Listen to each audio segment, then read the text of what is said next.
ایک مقدمۃ الجیش ہوا کرتا ہے جو بادشاہ سلامت اور لشکر کے تحفظ کے لیے آگے آگے چلتا ہے۔ میمنہ اور میسرہ ہوا کرتے تھے جو اصل صدر لشکر کے دائیں اور بائیں جانب چند میل کے فاصلے سے چلا کرتے تھے اور تحفظ فراہم کیا کرتے تھے، اور آخری ساقہ یا عقب ہوا کرتا تھا جس کا کام یہ ہوا کرتا تھا کہ وہ لشکر کے بالکل پیچھے اخیر میں چلا کرتے تھے۔ ان کے خود کے اپنے پاس کچھ نہیں ہوا کرتا تھا، بس لشکر والے جو کچھ گراتے ہوئے گھماتے ہوئے چل جاتے تھے تو پیچھے والا ان کو اٹھا کر کے جا کر کے منزل کو ان کو پیش کر دیا کرتا ہے۔ لیکن یہ توفیق بھی اس شخص کو میسر ہو جو تمام اور پوری مجلسوں کے اندر بالاستیعاب شریک کار رہا ہو۔ بہرحال ابھی جو موضوعات اس پڑھے گئے اعلان نامے میں وہ بہت ہی ضروری، بہت ہی اہم رہے تھے۔ ہمارے ہاں ایسا دیکھنے سننے میں آتا رہا ہے کہ دنیا میں ایک فن ایسا ہے جس میں کسی صنعت کی ڈگری کی ضرورت نہیں، کسی استاد کا نام بتانے کی ضرورت نہیں، کسی تجربے کے ذکر کرنے کی ضرورت نہیں، اور وہ ہے تعویذ گننے۔ اس کے اندر کوئی صنعت پیش کرنے کی ضرورت نہیں، کس استاد سے تحصیل کی ہے، کتنی مدت تک کی ہے، کتنے مریض شفا یاب ہو چکے ہیں، کچھ سامنے لانے کی ضرورت نہیں۔ دوسرے نمبر پہ بدنام تعلیم کے میدان میں، ایجوکیشن کے میدان میں وہ ہمارا طبقہ رہا ہے عصری تعلیم والوں کی نظر میں۔ ان کا ایسا سمجھنا ہے کہ عصری تعلیم کے اندر تجربہ کاری کو بنیاد بنایا جاتا ہے۔ حد تو یہ ہے کہ آج کسی کمپنی میں کوئی ملازمت کرتا ہے، نوکری کرتا ہے، اگر وہ جا کر کے یہ ثابت کر دیتا ہے کہ میں اتنے عرصے اتنے سال فلاں کمپنی کے اندر یہ کام کامیابی کے ساتھ کر چکا ہوں اور دیکھیے میرے پاس یہ تجربہ نامہ موجود ہے، تو اس کی بنا پر اس کو جلد ملازمت بھی ملتی ہے اور اس کی تنخواہ بھی اضافی ہوا کرتی ہے۔ اور اسی طرح سے تعلیمی میدان میں پڑھانے والوں کے لیے بھی وہاں پر یہ بھی دیکھا جاتا ہے کہ اس کو پڑھانے کا تجربہ ہے یا نہیں۔ ہمارا طبقہ ایک ایسا ہے کہ یہاں حافظ، عالم، مولوی، مفتی، قاری بننے کے بعد کسی تجربے کی، کسی جانکاری لینے کی، کسی تربیت لینے کی کوئی ضرورت میں محسوس نہیں کرتا، اور سیدھے کہیں نہ کہیں صرف اس بنیاد پر کہ آخری درجات میں سالانہ نمبرات کتنے آئے تھے وہ تناسب دیکھ کر کے ہم میں سے ہر ایک کو تدریس کے لیے مواقع فراہم ہو جایا کرتے ہیں۔ اور اس میں بھی خاص کر دینیات کا شعبہ یہ بہت زیادہ ضرورت اس بات کی اس میں پائی جاتی ہے کہ اساتذہ مدرسین باضابطہ باقاعدہ تجربے حاصل کیے ہوئے ہوں، تربیت حاصل کیے ہوئے ہوں۔ میرا خیال سے 40 سال 35 سال پہلے تک ان باتوں کی اتنی اہمیت محسوس کی نہیں جاتی تھی، لیکن ادھر تو حضرت شاہ ابراہیم خردوئی رحمۃ اللہ علیہ نے ادھر گجرات کے اندر چند خاص مقامات پر مدارس میں یہ سلسلہ شروع کیا گیا کہ نورانی قاعدہ کس طرح سے پڑھانا ہے، کس ترتیب سے پڑھانا ہے، اس کے فوائد، ثمرات، برکات سامنے آئے تو لوگوں نے اس سے فیض اٹھایا، فائدہ اٹھایا۔ معلوم ہوا کہ یہ تجربات، یہ تربیت حاصل کرنا بھی ضروری ہے۔ اساتذہ مدرسین کے تعلق سے جن جن موضوعات پر گفتگو ہوئی ہے، ہر ایک شیخ سوار نے جو اس اپنے موضوع کا تجربہ کار رہا ہے ان کی گفتگو آپ حضرات کے سامنے آ ہی چکی ہے۔ حدیث پاک کے اندر یہ بات فرمائی گئی ہے انما بعثت معلما، تو یہ بھی فرمایا گیا کہ بعثت لاتمم مکارم الاخلاق، اور یہ بھی فرمایا گیا بعثت لاتمم حسن الاخلاق، اور یہ بھی فرمایا گیا انما بعثت لاتمم صالح الاخلاق۔ یعنی اور ایک جگہ یہ بھی ہے ابو داؤد شریف کتاب الطہارت میں کہ انما انا لکم مثل الوالد لولدہ،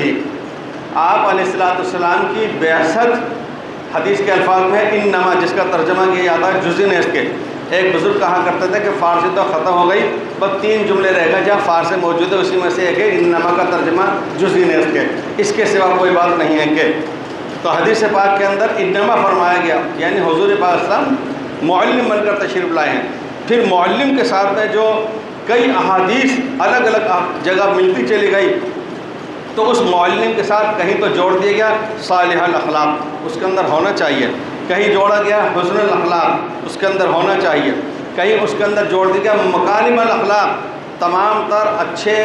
حسن اخلاق کے جتنے مظاہر ہو سکتے ہیں وہ ایک معلم کے اندر بیدیت ہوا کرتے ہیں۔ اور ایسے عالم دین رحمۃ اللہ علیہ سے متعلق ایک واقعہ میں سنتا رہا ہوں کہ 3 ایک ہی قسم کے مجرم ان کے سامنے پیش کیے گئے، انہوں نے ایک کو گھورا، دوسرے کو ٹوکا، تیسرے کو کوڑے پڑوائے۔ بعد میں وزیر نے جب ان سے تنہائی کے اندر عرض کیا کہ سرکار جل سبحانی، ایک ہی جرم اور آپ نے تینوں مجرموں کو الگ الگ انداز سزا دی، ایک کو صرف گھور کے رہ گئے، دوسرے کو ڈانٹا اور تیسرے کو آپ نے کوڑے پڑوائے، تو فرمایا کہ تینوں کی جا کر تم تحقیق کرو۔ جب تحقیق کی گئی تو جب یہ صاحب وزیر صاحب پہنچے اس شخص کے ہاں جس کو بادشاہ سلامت نے بھرے دربار میں عمرا، شرفا، زعما کے درمیان گھور کر کے دیکھ لیا تھا، وہاں جب پہنچے تو کوئی جنازہ جا رہا تھا، معلوم کرنے پر، دریافت کرنے پر معلوم ہوا، آپ کو نہیں معلوم، بادشاہ سلامت نے بھرے دربار میں گھور کے دیکھ لیا، مارے غیرت اور صدمے جاں بحق ہو گئے۔ ایک وہ یہ نفسیات کی بات جو چل رہی تھی کہ انزل الناس منازلہم اور کلم الناس علی قدر عقولہم، یہ وہ ہے۔ دوسرے کے ہاں جب گئے، جس کو ڈانٹا تھا تو معلوم ہوا کہ بستر پر پڑے ہوئے ہیں اور لوگ عیادت کے لیے، طبیعت پرسی کے لیے آ رہے ہیں، کیوں کہ صاحب بادشاہ سلامت نے سب کے سامنے ہی ڈانٹ دیا، یہ اس کے لیے کتنی بڑی سزا ہوئی۔ اور جب تیسرے کے ہاں پہنچے تو اس علاقے میں وہ اپنے چوراہے پہ کھڑا ہوا کہہ رہا تھا، اس سے کیا ہوتا ہے، کوڑے پڑوا دیے دربار میں، اس سے کیا ہوتا ہے۔ تو معلوم ہوا کہ نفسیات کو ایک معلم کو پیش نظر رکھنا ضروری ہے۔ میں نے پہلی مرتبہ پروفیسر انیس چشتی صاحب سے آج سے تقریباً 22-23 سال پہلے یہ جملہ سنا تھا، جب انہوں نے کہا تھا کہ ہندوستان سے 6 تعلیم یافتہ تجربہ کار افراد کو حکومت ہند نے امریکہ وغیرہ بھیجا تھا 2 مہینے کے لیے، ان میں یہی ایک مسلم تھے جو تعلیم ماہر تھے، پونا کے پروفیسر انیس چشتی صاحب، بہت مشہور مورخ اور مصنف بھی رہے ہیں۔ انہوں نے ایک جگہ کا بتلایا کہ یورپی ممالک، افریقہ ممالک میں کئی جگہ دورہ کرتے ہوئے آئے تھے، ایک ملک میں گئے، وہاں پر یہ دستور اور قاعدہ ہے کہ کوئی استاذ کسی طالب علم کو مار نہیں سکتا، قمچی نہیں لگا سکتا، اس کے لیے وہ استاذ پرچی پر لکھے گا، ہیڈ ماسٹر یا صدر مدرس جو بھی کہا جائے، اس کے نام کے اس طالب علم کی یہ غلطی ہے، اتنی مرتبہ فہمائش کی جا چکی، مان نہیں رہا، اب یہ غلطی ہے، تو وہ صدر مدرس یا مختار یا ناظم جو بھی ہوں گے، وہ جلاد متعین رہتا ہے، اس جلاد کو وہ پرچی لکھ کے دیتے ہیں کہ فلاں طالب علم کو اتنی سزا دینی ہے۔ لفظ جلاد سے تو میں بھی ایک دم سے گھبرایا، لیکن جلاد کے وہ معنی نہیں جو حدود و قصاص کو نافذ کیا کرتا تھا، مراد یہ ہے کہ ایک سزا دینے والا، الگ سے ایک آدمی اس کے لیے متعین ہے۔ چنانچہ وہ جلاد اس میں پڑھتا کہ اس طالب علم کو مثلا 3 قمچیاں لگانی ہیں، وہ قمچیاں بھی طے ہیں، وہ کوئی بہت موٹا عصائے بوسا بھی نہیں ہوگا، وہ پتلا سا قمچی، انگلی کے برابر کی موٹائی اس کی، اب وہ 3 قمچی مارے گا اس طالب علم کو۔ اگر یہ طالب علم شرافت کے ساتھ جھیلے گا تو بھی وہ 3 مارے گا، تو اس طالب علم نے اگر غصے میں آ کر کے مغلظات بکنا شروع کر دی، ایسی بھاری بھرکم جو آسانی کے ساتھ اٹھ نہ سکے، تو وہ 4تھی قمچی نہیں مارے گا، کیوں؟ اس کو آرڈر دیا گیا ہے 3 قمچی مارنی ہے۔ اگر یہ گالیاں بکے گا تب بھی، وہ ہاتھ اٹھا لے گا تب بھی۔ ہمارے یہاں کیا ہوتا ہے کہ ایک مکتب میں حافظ صاحب انہوں نے دیکھا، امام صاحب نے، مدرس معلم نے، طالب علم نے غلطی کی، اس نے سوچا کہ اس کو 2 تماچے ماروں گا یا 2 دھب ماروں گا کمر پہ، چہرے پہ مارنا تھا، اس میں حدیث میں منع ہے۔ اور اس طالب علم کو بلایا، ایک دھب مارا، اس کا ہونٹ ہلتے ہوئے دیکھے، کچھ کہہ رہا ہوگا غصے میں، دوسرا دھب مارا، اس کی آنکھیں گرمائی ہوئی، سرخ ہوئی ہوئی استاد کے اوپر، اور منہ ہلا رہا ہے جیسا کہ کچھ گالے وغیرہ ہو۔ اچھا تم اس سے یہ کہے گا؟ اب جو ضرب زید کی وہ بانون ثقیلہ گردان کرتا ہے پوری تصریف، صرف کبیر اور صرف صغیر، اس میں یہ مار 100% یقین سے کہا جا سکتا ہے کہ ناجائز ہے، گناہ ہے۔ اسی لیے بات ایک دوسرے انداز سے بھی یہاں پر بیان کی گئی تھی، میں بھی دوسرے انداز سے اس کا عرض کر رہا ہوں کہ استاذ جس وقت میں غصے میں ہو، اس غصے کی حالت میں مارنا جائز نہیں ہے۔ حضرت مفتی محمد حسن گنگوئی رحمۃ اللہ علیہ نے حدود و تعزیرات کے بیان میں فتوے میں لکھا ہے کہ 2-3 چپت مار سکتے ہیں، اس سے زیادہ ماریں گے تو یہ طلبہ میدان محشر میں قصاص لیں گے. یہ سخت الفاظ لکھے ہیں، میری سمجھ میں نہیں آتا. جب ہم پڑھتے تھے تو اتنے موٹے ڈنڈے سے ہماری بھی پٹائی ہوتی تھی، ہاتھوں میں نیچے کر لیتا تھا، بازوؤں میں پڑا کرتی تھی، گھر آ کے دیکھتا تھا تو نیلے پڑی ہوتی تھیں. بعض طلبہ ایسے بھی ہوا کرتے تو برقع بنا دیا گھنٹوں. تو یہ سب اور یہ فضائل مناقب سنائے جاتے تھے کہ استاد کی مار طالب علم کے بدن پہ جہاں پڑ جاتی ہے وہاں پر آگ تو کیا جہنم کا دھواں بھی حرام ہو جاتا ہے. میں بچپن سے لے کے آج 55 کیا بلکہ 60 تک یہ غور کرتا رہا ہوں کہ یہ مدرس صاحب اپنی اولاد کا جہنم کا دھواں حرام کیوں نہیں کر رہے. پھر یہ ایک ساز کا واقعہ میں کئی دفعہ سنایا، مولانا شاہد صاحب کو بھی سنایا پہلے، کہ میں اچھی طرح نام پتے جانتا ہوں، ابھی نام نہیں لے رہا. جے پور ضلع کے ایک گاؤں کے رہنے والے، جے پور میں عالم فاضل امام وہ رہا کرتے تھے. تو صاحب ان کا بھائی بھی یہاں پر آ کے رہنے لگ گیا، بیوی بھی رہنے لگ گئی. جب وہ ایک صاحب کی بیوی حاملہ ایسی ہوئی کہ زچگی قریب ہے، ولادت قریب ہے، تو ساس گاؤں سے اپنی بہو کی ولادت کے موقع پر آئی، 3 دن پہلے آ گئی اور 3 دن تک بڑی بہو کی خاطر مدارات کرتی رہی، اس کو جس کو کہتے ہیں ہتھیلی پہ رکھنا، بہت محبت کے ساتھ رہی 3 دن تک. جب اس بہو کے ولادت کا درد ذہ شروع ہونے لگا، اس کا ہاتھ پکڑ کر غصے میں جھنجھوڑ کر کے نیچے گرا دیا چارپائی پہ سے. میری ساس نے مجھے پلنگ پہ جننے نہیں دیا، تجھے جننے دوں گی، نیچے اتر. میرے بہت سے معلم مدرسین یہ کہہ کر کے پٹائی کرتے ہیں، ہم بھی تو پیٹے تھے.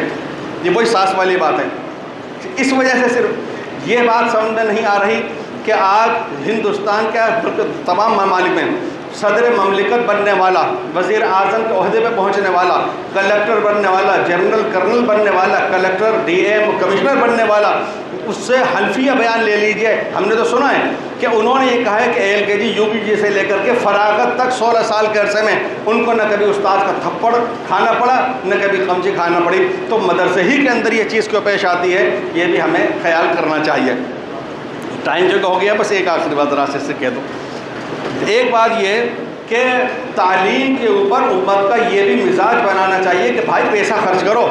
وہی ایک طالب علم یا 3 طالب علم زید عمر بکر جب مکتب میں آ رہے ہیں اور وہی انگلش میڈیم اسکول میں جا رہے ہیں یا وہی اعلیٰ عصری تعلیم گاہ درسگاہ میں جا رہے ہیں، وہاں پر ماہانہ 4,000-5,000 روپیہ وہ خرچ کر رہے ہیں ایک طالب علم کے اوپر، اس کے گھر والے. وہی ہمارے مکتب میں جب آ رہا ہے تو میں کیوں اس بات کی کوشش کروں کہ یہ فیس دے یا نہ دے، چرم قربانی سے، زکوٰۃ سے، زکوٰۃ واجبہ سے، دیات سے، کفارات سے میں اس کی بھرپائی کر لوں. ہمیں یہ کوشش کرنی چاہیے اولاً کہ اس کے گھر والوں سے خود سے یہ آمادہ کر کے طالب پہ فیس کے طور پر خرچ کروایا جائے، نہ یہ کہ اس کو ذریعہ معاش مستقل طور پر بنایا جائے. بہت خوشی اور مسرت ہوئی. پروردگار عالم ایسی